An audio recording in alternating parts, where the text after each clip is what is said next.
ഈ ഉത്സവകാലത്ത് ഈ ഈസ്റ്റർ വിഷു കാലത്തിൽ നമുക്ക് ഒരുപാട് അതിഥികൾ നിങ്ങളുടെ മുന്നിൽ എത്താറുണ്ട് വിശേഷങ്ങൾ പങ്കുവയ്ക്കാനായി. ഇന്നും എന്നോടൊപ്പം ഒരു വിശിഷ്ട അതിഥി തന്നെയാണ് എത്തിയിരിക്കുന്നത്. പുതിയതായി ഇറങ്ങുന്ന ചിത്രങ്ങളിൽ ഈ മുഖം നമുക്ക് വളരെ സുപരിചിതമാണ്. ഞാൻ വളരെ സന്തോഷത്തോടുകൂടി സ്വാഗതം ചെയ്യുകയാണ് ഇന്നത്തെ ഷോയിലേക്ക് ഏറ്റവും പുതിയ മലയാള നടൻ.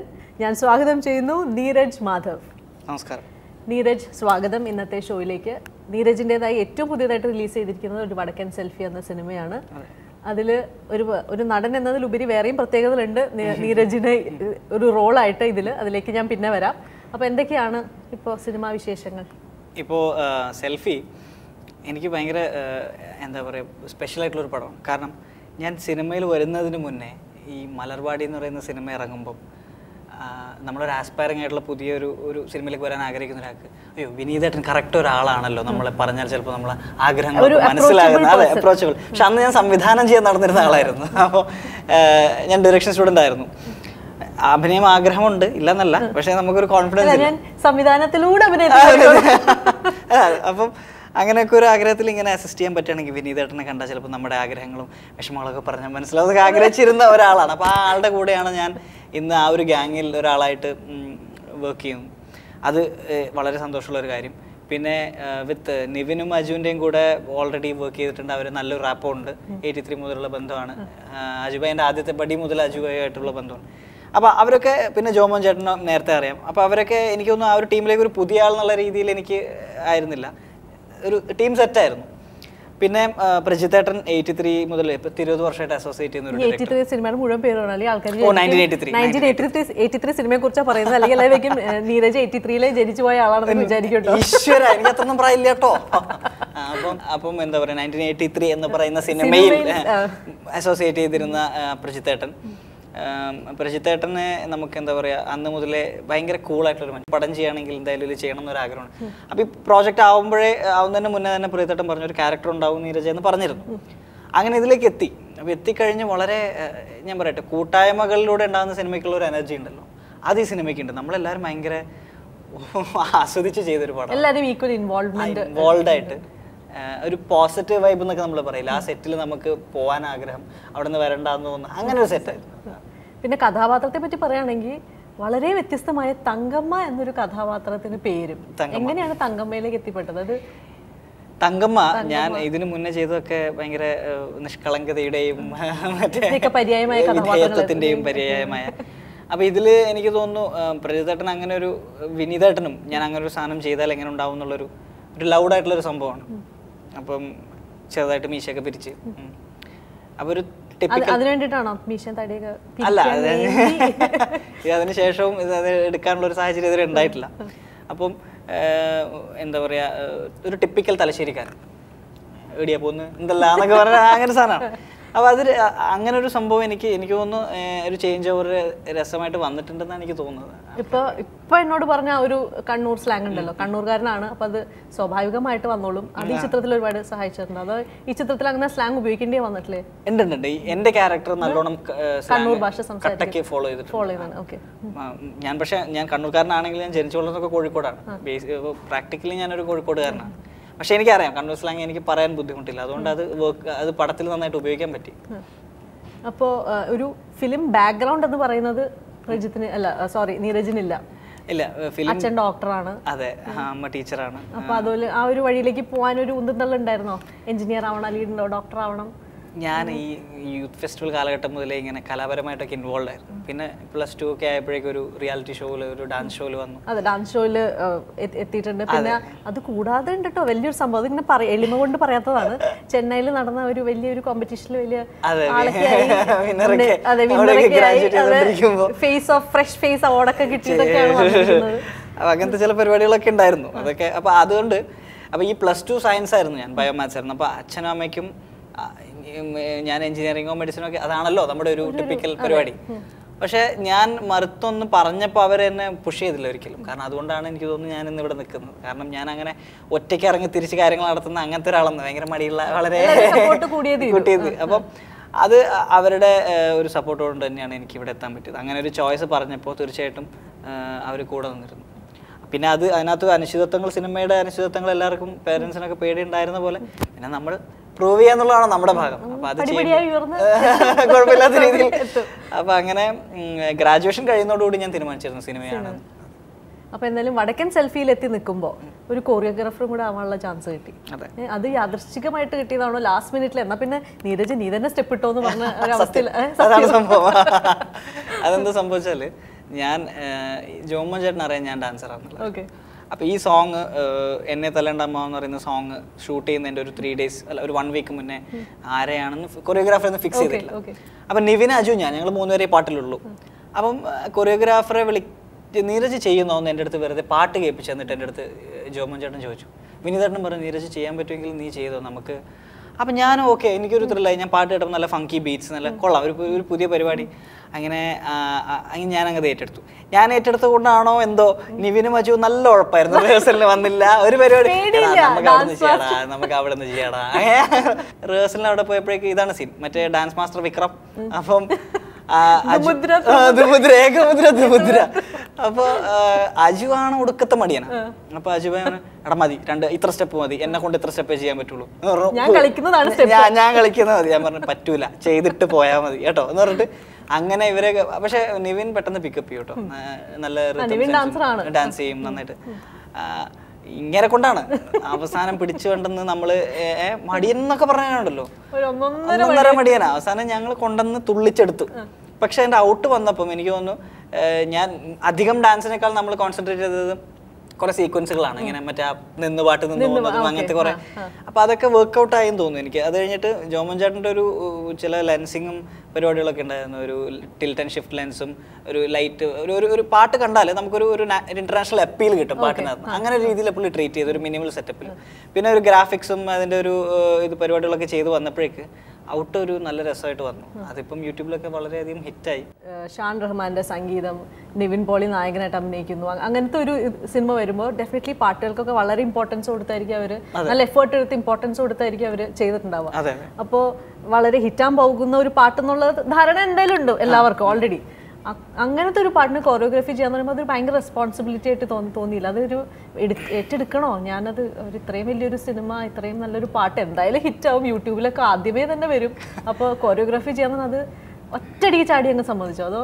എനിക്ക് ഇങ്ങനെ എന്താ പറയാ, ആദ്യം ഏറ്റെടുക്കാൻ ഭയങ്കര താല്പര്യം, പിന്നെയാണ് ഈ പറഞ്ഞ പോലെ. പക്ഷെ അതെ, ആരംഭശൂരത്വം ഭയങ്കരമുണ്ട്. അപ്പൊ അത് എടുത്ത് കുടുങ്ങി. പക്ഷെ കുടുങ്ങി കഴിഞ്ഞപ്പം പിന്നെ നമ്മൾ ആദ്യം പ്ലാൻ ചെയ്തത് അങ്ങനെ ഒരു മേജർ പരിപാടി ആയിട്ടല്ല, എന്തെങ്കിലും അങ്ങനെയൊക്കെ ഒരു സംഭവം. പക്ഷെ later on it turned out to be ഞാൻ അതിന്റെ മൊത്തം പരിപാടി എന്നെ ഏൽപ്പിച്ച മട്ടായി. അപ്പൊ അത് ഞാൻ തന്നെ അങ്ങനെയായി. ഷോട്ട് ബൈ ഷോട്ട് നമ്മൾ പ്ലാൻ ചെയ്ത് ചെയ്യാന്നുള്ള ലെവലിലേക്ക് കാര്യങ്ങൾ വന്നു കഴിഞ്ഞപ്പം പിന്നെ എനിക്കൊരു ഇൻട്രസ്റ്റ് ആയി. കാരണം നമുക്കൊരു അങ്ങനെ ഒരു ഏരിയ ആഗ്രഹിച്ചിരുന്നതാണ് എപ്പോഴെങ്കിലും ഒക്കെ. അപ്പോൾ അതിനൊരു സ്പേസ് കിട്ടിയപ്പോൾ ഞാനത് എനിക്ക് ഇറങ്ങി 2 ദിവസം അതിൽ ഫുള്ളായിട്ട് വർക്ക് ചെയ്തു. അപ്പോൾ ഒരു സന്തോഷം ഉണ്ടായിരുന്നു.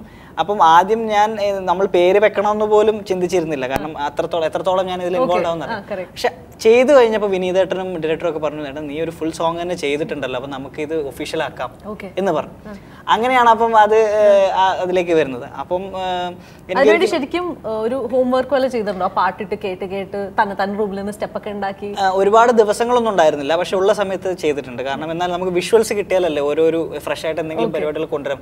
കുറെ സീക്വൻസുകൾ ഞാനിങ്ങനെ ഈ പറഞ്ഞ പോലെ പാട്ടിടക്കിടക്ക് കേട്ടുകൊണ്ടിരിക്കുവായിരുന്നു, എന്തെങ്കിലുമൊക്കെ ഒരു സംഭവം, ഒരു ഫ്രഷ് ആയിട്ടൊരു സാധനം കൊടുക്കാനായിട്ട്. അപ്പോഴും അജു വർഗീസ് എന്ന് പറയുന്ന താരം മനസ്സിലൊരു വേദനയായിരുന്നു.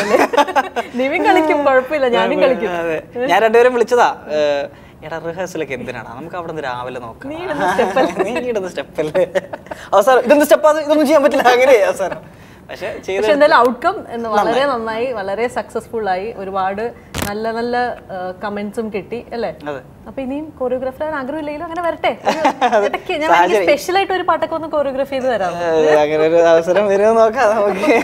ഇത്രയും നല്ല ടീമിലൂടെ വർക്ക് ചെയ്യണമെന്ന് ഞാൻ പറഞ്ഞു. അതോടൊപ്പം തന്നെ എടുത്തു പറയേണ്ട ഒരു കഥാപാത്രമാണ് ഇതിലെ നായിക.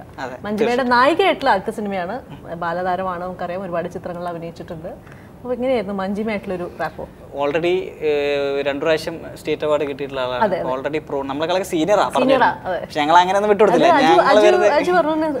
സെറ്റിൽ വരുമ്പോൾ ഞങ്ങൾ വെൽക്കം മാഡം, നമസ്കാരം, നമസ്തേ എന്നൊക്കെ പറഞ്ഞ് ഞങ്ങളെ ബഹുമാനിച്ചിട്ടൊക്കെയാണ്. അതെ, പിന്നെ തേച്ചൊട്ടിച്ചു മാത്രം.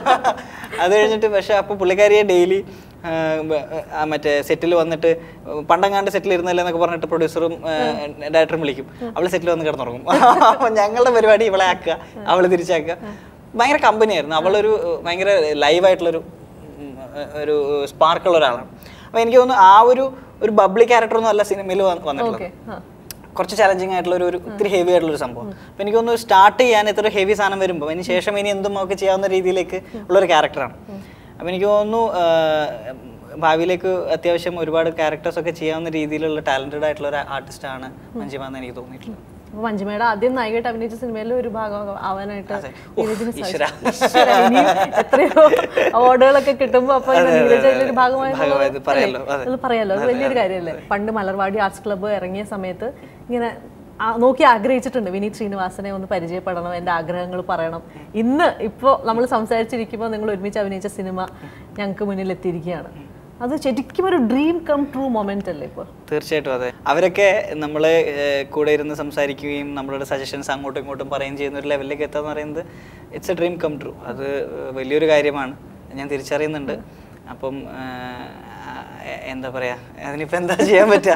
ഐ എം ഹംബിൾ, വളരെയധികം ഹംബിൾ. ഭയങ്കര കൂടിയ അവസരത്തിൽ ഞാനത് ഓർക്കുന്നു. നായകനാണ് ഏറ്റവും കൂടുതൽ വലിയ വലിയ ഡയലോഗുകൾ ഉണ്ടാവുക, അല്ലെങ്കിൽ കൂടുതൽ റെസ്പോൺസിബിലിറ്റി നായകനായിരിക്കും എന്നൊക്കെ അജു വർഗീസ് പറഞ്ഞു. ഇനിയിപ്പോൾ തുടങ്ങിയിട്ടേ ഉള്ളൂ സിനിമ കരിയർ, നായകനിലേക്ക് എത്തിക്കൊണ്ടിരിക്കുകയാണ്. അപ്പൊ നിവിനെ നോക്കി ഇങ്ങനെ പഠിക്കാറുണ്ടോ? നായകനാകുമ്പോ ഞാൻ ഇങ്ങനെയൊക്കെയാണല്ലേ, ഇങ്ങനെയാണ് സൂപ്പർ സ്റ്റാർ ആയത്, കണ്ടുപഠിക്കാം. യാതൊരു ഫിലിം ബാക്ക്ഗ്രൗണ്ടും ഇല്ലാതെയാണ് നിവിൻ ഇത്രത്തോളം വളരെ ചെറിയൊരു കാലയളവിൽ ശരിക്കും എടുത്തു പറയേണ്ട ഒരു കാര്യമാണ്. തീർച്ചയായിട്ടും അത് നിവിന്റെ ഒരു വ്യക്തിത്വം കൂടിയാണ്, ഒരു വ്യക്തി എന്നുള്ള നിലയിലും കൂടിയുള്ള അയാളുടെ ക്വാളിറ്റിയാണ്. അപ്പം ചോയ്സ് ഓഫ് ഫിലിംസ് ആയാലും എടുക്കുന്ന തീരുമാനങ്ങളായ അതൊക്കെയാണ് നിവിൻ പോളിയെ ആക്കിയത്. അപ്പോൾ അത് തീർച്ചയായിട്ടും ഒരുപാട് ഇൻസ്പയർ ചെയ്തിട്ടുണ്ട്. എങ്ങനെ കൂട്ടത്തിലുള്ള യങ്സ്റ്റേഴ്സിൽ നിന്ന് ആൾ വ്യത്യസ്തനാവുന്നു എന്നുള്ളത് നമ്മൾ ഒബ്സർവ് ചെയ്യുന്ന കാര്യം തന്നെ. അങ്ങനെ പക്ഷേ നമുക്ക് സിനിമയിലെന്ന് പറയുന്നത് ഒരാൾക്ക് വന്ന വഴി അയാൾക്ക് മാത്രമാണ്. അപ്പം അങ്ങനെ ഒരാളെ നമ്മൾ അതുപോലെ പിന്തുടരുകയോ ഫോളോ ചെയ്യുകയോ ചെയ്തുകൊണ്ട് നമുക്കൊരു ഒന്നും ചെയ്യാൻ പറ്റില്ല. നമുക്ക് സ്വന്തമായിട്ടൊരു പോളിസിയും സ്വന്തമായിട്ടൊരു നിലപാടും കാര്യങ്ങളൊക്കെ ഉണ്ടാവുക, എന്നിട്ട് പിന്നെ നമ്മൾ ആഗ്രഹത്തിന് വേണ്ടി നമ്മൾ വർക്ക് ചെയ്യാന്നുള്ളത്. ഇപ്പം നിങ്ങളുടെ മോക്ക് ടീസർ കാണുമ്പോൾ എല്ലാവരും കാണുന്ന ഓരോ വ്യക്തിയും ആഗ്രഹിച്ചു പോകും, ഈ ഒരു സെറ്റിൽ ഞങ്ങളൊന്നും ഉണ്ടായിരുന്നെങ്കിൽ അതിൻ്റെ ഒരു ഭാഗമാവാൻ സാധിച്ചിരുന്നെങ്കിൽ. ഇത്രയും ഫണ്ണാണോ ഒരു ചിത്രത്തിന്റെ ചിത്രീകരണം എന്ന് പറയുന്നതൊക്കെ വിചാരിച്ച് പോകുന്നവരുണ്ട്. അത്രയും ഫണ്ണായിരുന്നു എന്തെങ്കിലും? ഫണ്ണായിരുന്നു, കാരണം എല്ലാ സിനിമ സെറ്റുകളും അങ്ങനെ ആയിരിക്കില്ല. കാരണം ഒന്നല്ലെങ്കിൽ വേറെ രീതിയിൽ നമുക്ക് കണക്റ്റഡ് ആയിട്ടുള്ള ആൾക്കാരെ കിട്ടില്ല, അല്ലെങ്കിൽ സീനിയേഴ്സ് ആയിരിക്കും ഒരുപാട്, അല്ലെങ്കിൽ പിന്നെ നമുക്ക് റെസ്പെക്ട് ചെയ്യുന്ന ആൾക്കാരുടെ അടുത്ത് നമുക്ക് അത്ര ഫ്രീ ആവാൻ പറ്റില്ല. അങ്ങനെ ഒരുപാട് കാര്യങ്ങളുണ്ട്. ഇതിനകത്ത് എന്ന് പറഞ്ഞാൽ എല്ലാവരും നമ്മുടെ ആൾക്കാരാണ്. അപ്പോൾ പിന്നെ മെയിനായിട്ട് തലശ്ശേരിയിൽ ഫുഡ് അടി, അതൊരു സൈഡിൽ കൂടി. അപ്പോൾ ഇതൊക്കെ കൂടി നമ്മൾ ആസ്വദിച്ചുകൊണ്ട് ചെയ്തൊരു സിനിമയാണ്. അപ്പോൾ അതിൻ്റെ ഒരു വൈബ് ഉണ്ടല്ലോ, അതായി പറഞ്ഞത്. അപ്പം ഇപ്പോൾ ഷോട്ട് തെറ്റിപ്പോയാലും ആരും ചീത്ത പറയാനൊന്നുമില്ല, എത്ര റീടേക്ക് ആയാലും കുഴപ്പമില്ല. അപ്പോൾ അങ്ങനെയൊക്കെ പോകുമ്പം നമുക്ക് ഇപ്പോൾ ഒരു ആർട്ടിസ്റ്റിനെ സംബന്ധിച്ചിടത്തോളം കംഫർട്ടബിൾ ആവുക എന്നുള്ളതാണ് ഏറ്റവും വലിയ ഫാക്ടർ. അപ്പോൾ ആ കംഫർട്ടബിൾ ആയി കഴിയുമ്പോൾ പിന്നെ നമുക്ക് വരുന്ന സാധനങ്ങളൊക്കെ നല്ല സാധനങ്ങളായിരിക്കുമല്ലോ. എന്ന് പറഞ്ഞാൽ വെറുതെ അഴിഞ്ഞാടൊന്നും ആയിരുന്നില്ല. കറക്റ്റ് LJ ഫിലിംസ് ആണ് പടം ഡിസ്ട്രിബ്യൂട്ട് ചെയ്യുന്നത്. വിനോദേട്ടൻ എപ്പോഴും മോണിറ്റർ ചെയ്യുന്നുണ്ട്. പ്രേതേട്ടൻ വളരെ ഉത്തരവാദിത്തമുള്ള ഒരു ഡയറക്ടറാണ്. അപ്പോൾ ഇവരുടെയൊക്കെ മോണിറ്ററിങ്ങിലൂടെ പോകുന്നതുകൊണ്ട് ഉഴപ്പലൊന്നും നടക്കില്ല. പക്ഷേ ഞാൻ പറയുന്നത് കറക്റ്റ് ഹാപ്പി ആയിട്ടാണ് മൊത്തം ഷൂട്ട് പോയിക്കൊണ്ടിരുന്നത്. ഏറ്റവും എൻജോയ് ചെയ്തെടുത്ത ഒരു സീൻ, എളുപ്പത്തിൽ ചെയ്ത ഒരു ഡയലോഗോ? ചായക്കടയിലുള്ള സീൻ ഉണ്ട്, അതാണ് കോമഡി. നിവിന്റെ ഫ്രണ്ടിലേക്ക് നിവിൻ ഈ ചിരിപ്പിക്കുന്നതിൽ ഭയങ്കര PhD എടുത്താണ്. നമ്മൾ വളരെ കഷ്ടപ്പെട്ട ഡയലോഗ് പറഞ്ഞ മുള്ളി ഇങ്ങനെ ഇരിക്കുന്ന അങ്ങനെ എത്ര റീടേക്ക് പോയിട്ടുണ്ടെന്ന് കണക്കൊന്നുമില്ല. പിന്നെ ആസ്വദിച്ചെടുത്ത് പറയുകയാണെങ്കിൽ നമ്മൾ കുറ്റ്യാടി പുഴയിൽ കുളിക്കുന്ന ഒരു സീനുണ്ട്. അപ്പോൾ അത് ഷൂട്ട് ചെയ്യാൻ വേണ്ടി രാവിലെ മുതൽ വൈകുന്നേരം വരെ വെള്ളത്തിലായിരുന്നു, നല്ല തണുത്ത അരുവി പുഴവെള്ളം. അപ്പോൾ അതിനകത്ത് ഇങ്ങനെ കിടന്ന് ഫുഡൊക്കെ അവിടെ കൊണ്ട് തരിക, കഴിക്കുക. വൈകിട്ട് വരെ പുഴയിലായിരുന്നു. അങ്ങനെ അത് ഒരു ഭയങ്കര രസമുള്ളൊരു പരിപാടിയായിരുന്നു. 2 സീനായാലും ഷൂട്ട് ചെയ്യുന്നത്. ഡയലോഗ് ഈ പറഞ്ഞൊരു ചായക്കടയിൽ വെച്ചിട്ടുള്ള ഒരു ലെങ്തി ഡയലോഗ് ഉണ്ട് എനിക്ക്.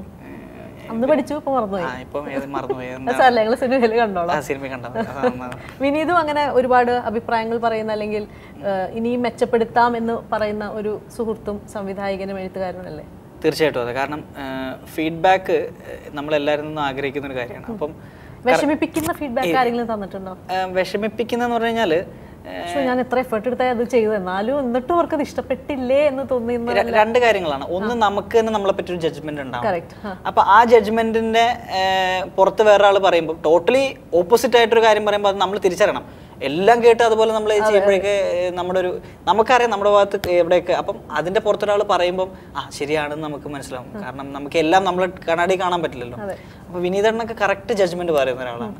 അതായത് ഇപ്പൊ ഇതിന് മുന്നേ എനിക്ക് തോന്നിയിട്ടുള്ള ജീത്തു സാർ, പുള്ളി ഇതേപോലെ കറക്റ്റ് എന്ത് വേണം എന്ത് വേണ്ട ഇതിന്റെ ഇടയിലുള്ള സാധനം പുള്ളി കിട്ടുന്നവരെ അദ്ദേഹം നമ്മളെ കൊണ്ട് അത് ചെയ്യിപ്പിക്കും. അപ്പോൾ അങ്ങനെയുള്ളൊരു വിനീതേട്ടനൊക്കെ എന്ന് പറഞ്ഞു കഴിഞ്ഞാൽ നമ്മളിപ്പോൾ സീന് പുള്ളിയാണ് എഴുതിയെങ്കിൽ ആ സീന് പുള്ളി വിഷ്വലി നമുക്ക് നീരജ് ഈ സീനിൽ ഇങ്ങനെ ഒരു മോഡുലേഷൻ പിടിച്ചു നോക്ക് എന്നൊക്കെ നമുക്ക് പറഞ്ഞു തരും. പോകുന്ന സീനിന് ചിലപ്പോൾ തലേന്നൊക്കെ പറഞ്ഞു തരും. അപ്പോൾ നമ്മൾ അതൊന്ന് വർക്ക് ചെയ്തിട്ട് അതിന്റെ പുറത്ത് നമ്മുടെയും കൂടെ ഒരു കോൺട്രിബ്യൂഷൻ. ലാലേട്ടൻ്റെ കൂടെ എങ്ങനെയാണെന്ന് വെച്ച് കഴിഞ്ഞാൽ അഭിനയിക്കാൻ മറന്നു നോക്കി നിന്ന് പോയോ? തീർച്ചയായിട്ടും. കാരണം നമ്മൾ ഈ 70mm സ്ക്രീനിൽ കാണുന്ന പോലെ ഞാൻ പുള്ളിയെ ഇങ്ങനെ നേരിട്ട് കണ്ടോണ്ട് സിനിമ മുന്നിൽ ഓടുന്ന പോലെയാണല്ലോ നമുക്ക്. പക്ഷെ അദ്ദേഹം എന്താ പറയുക അതിനെ ബ്രേക്ക് ചെയ്യും. കാരണം ഒരു ആർട്ടിസ്റ്റ് ഒരു സൂപ്പർ സ്റ്റാർ എന്നുള്ള സാധനമൊക്കെ പോയിട്ട് പുള്ളി മുന്നേ മുഖം കാണണമെങ്കിൽ ലൈറ്റ് വെളിച്ചം ഇങ്ങനെ എന്നാലല്ലേ മോന്റെ മുഖം കിട്ടുള്ളൂ. മോനെ തട്ടിപ്പോ മോനെ സോറി പറയുന്നു ഈശ്വര. അങ്ങനെയൊക്കെ നമ്മളങ്ങ് അതൊക്കെ പൊളിച്ച് ഭയങ്കര തോളിലൊക്കെ കഴിയുമ്പോൾ നമുക്ക് മറ്റേ സാക്ഷാത്കാരമാണ്. അപ്പൊ അങ്ങനെയൊക്കെ നിന്നപ്പം നമുക്ക് ആ ഒരു പേടി പോയി. പിന്നെ നമുക്ക് എന്തും ചെയ്യാം. പിന്നെ ഈ പറഞ്ഞ പോലെ കൂടെ നിൽക്കുന്ന ഒരു ആർട്ടിസ്റ്റിനെ ഏറ്റവും കൂടുതൽ കോംപ്ലിമെന്റ് ചെയ്യുന്നത്, ഏറ്റവും കൂടുതൽ അതായത് സ്പേസ് തരുന്ന ഒരു ആള് ലാൽ സാറാണെന്ന് എനിക്ക് തോന്നിയിട്ടുള്ളത്. നമ്മുടെ ഇഷ്ടത്തിന് അങ്ങ് പെർഫോം ചെയ്യാൻ വിട്ടിട്ട് അദ്ദേഹം ചെയ്തോളും. അപ്പം നമുക്ക് അവിടെ ഒരു ബ്ലോക്കൊന്നും വരില്ല. ഇപ്പോൾ നീരജിന്റെ തന്നെ ഒരു 10-11 സിനിമകൾ ഇറങ്ങിക്കഴിഞ്ഞു. ഏറ്റവും കൂടുതൽ നല്ല അഭിപ്രായം കിട്ടിയിട്ടുള്ളത് ഏത് കഥാപാത്രത്തിനാണ്? 11 സിനിമകൾ ഇറങ്ങിയിട്ടില്ല. ആക്ച്വലി ഒരു 7 സിനിമകളെ ഇറങ്ങിയിട്ടുള്ളൂ. ബാക്കി ഷൂട്ട് കഴിഞ്ഞിരിക്കുന്നു. അപ്പം എനിക്ക് എൻ്റെ കരിയറിലെ ഏറ്റവും വലിയ ബ്രേക്ക് ആദ്യത്തെ ഒരു ഓപ്പണിംഗ് ദൃശ്യം തന്നെ. കാരണം എനിക്ക് ഒരു സ്ഥാനമുണ്ടാക്കി തന്ന ദൃശ്യമാണ്. പക്ഷെ അതിനുശേഷം എനിക്ക് ഇപ്പോൾ കിട്ടുന്ന ഒരു റീച്ചും കഥാപാത്രങ്ങളിലേക്കും എത്തിയത് സപ്തമശ്രീയിലെ നാരായണൻകുട്ടി എന്ന് പറയുന്ന കഥാപാത്രം. ഇത് രണ്ടുമാണ് എനിക്ക് എടുത്തു പറയാൻ പറ്റിയ 2 മേജർ ക്യാരക്ടേഴ്സ്. അപ്പോൾ വടക്കൻ സെൽഫിയിലെ കഥാപാത്രവും തങ്കമ്മയും അതേപോലെ ആൾക്കാർ അതെ പേര് പറഞ്ഞ് ഓർക്കുന്ന ഒരു ക്യാരക്ടർ. നീ തങ്കമ്മയല്ലടാ നീ അങ്ങനെ പ്രേക്ഷകർ പറയാനാണ് വരട്ടെ. അപ്പോൾ താങ്ക് യു നീരജ്, ഞങ്ങളോടൊപ്പം ഇത്രയും വിശേഷങ്ങൾ പങ്കുവച്ചതിന്. ഈസ്റ്റർ വിഷു ആശംസകൾ ആദ്യമേ ഞാൻ നേരുന്നു ഞങ്ങളുടെ കൈരളി പ്രേക്ഷകർക്ക് കൂടി വേണ്ടി. പ്രേക്ഷകർക്കും എന്താ പറയുക, വിഷു ഈസ്റ്ററൊക്കെ വരികയാണ്, പരീക്ഷകളൊക്കെ കഴിഞ്ഞു. അപ്പം ഞങ്ങളൊരു വടക്കൻ സെൽഫി എന്ന് പറയുന്ന ഒരു ഫൺ ട്രിപ്പ് റെഡിയാക്കി വെച്ചിട്ടുണ്ട്. ഒരുപാട് പടങ്ങൾ അതിൻ്റെ ഒപ്പം ഇറങ്ങുന്നുണ്ട്. പക്ഷേ ഇതും നിങ്ങൾക്ക് ആസ്വദിച്ച് പോയിട്ട് എല്ലാവർക്കും കൂടെ കാണാൻ പറ്റിയ പടമാണ്.